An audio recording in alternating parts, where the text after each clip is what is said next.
Now, Mark Jones is a fellow in political science at the Baker Institute at Rice University in Houston. He joins me live from there. Thank you very much indeed, Mark, for being with Al Jazeera. So, how much does this executive order have in terms of weight? Is it more of a symbolic move? How much teeth does it really have? Well, this is primarily symbolic at this point. The executive order, while it can start the process of looking at a wall and perhaps finance a small amount of its construction or feasibility studies, doesn't have any resources attached to it. So it depends solely on monies that Donald Trump can scrape up from other areas of the federal administration to fund it. To construct a true, proper border wall would require going to Congress and getting Congress to authorize $10 to $20 billion for the full construction of the wall, let alone other funds to staff it as well as maintain it. Now, can Congress subvert the way it works, and who is going to actually pay for the wall?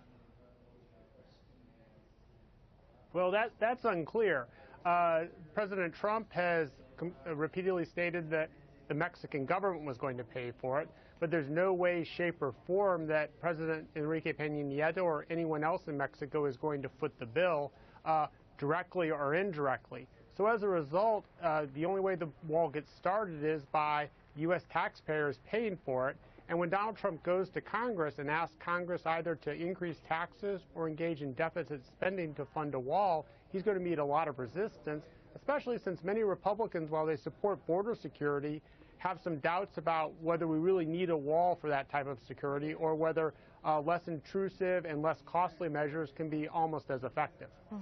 Now, some might be seeing this as the U.S. still needs Mexico as, a good alliance for security on its border when it comes to things like drug cartels, as well as immigration from people coming from Central America, as my colleague John Holman just explained. So in terms of what we're trying to understand here, how can the U.S. really dictate to a sovereign country to pay for a border or a wall? I mean, how do you think the Mexicans are going to be responding to this?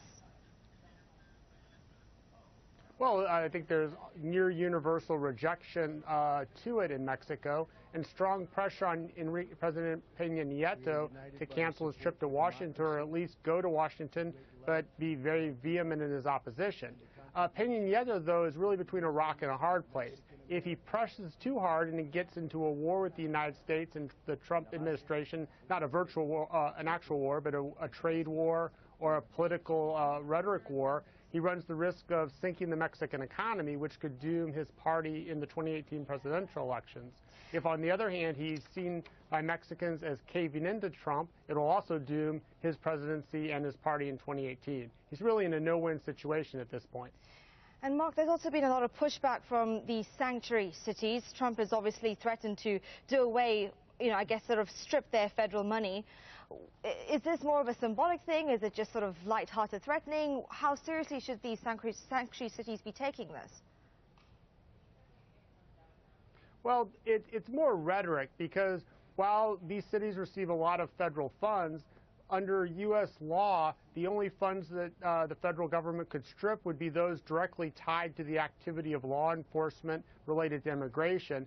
So at the most, the president could strip some Department of Justice and other legal law enforcement funding from the cities, which is a drop in the bucket for most of them. So especially very progressive cities like Chicago and San Francisco and Seattle are likely to call the president's bluff and not do anything to change their current sanctuary city status and either let the federal government cut the funds and fight it in court, or just accept the funds, the cut to funds, and make up those monies elsewhere. All right, Mark Jones, live for us there in Houston. Thank you very much indeed. Now, at least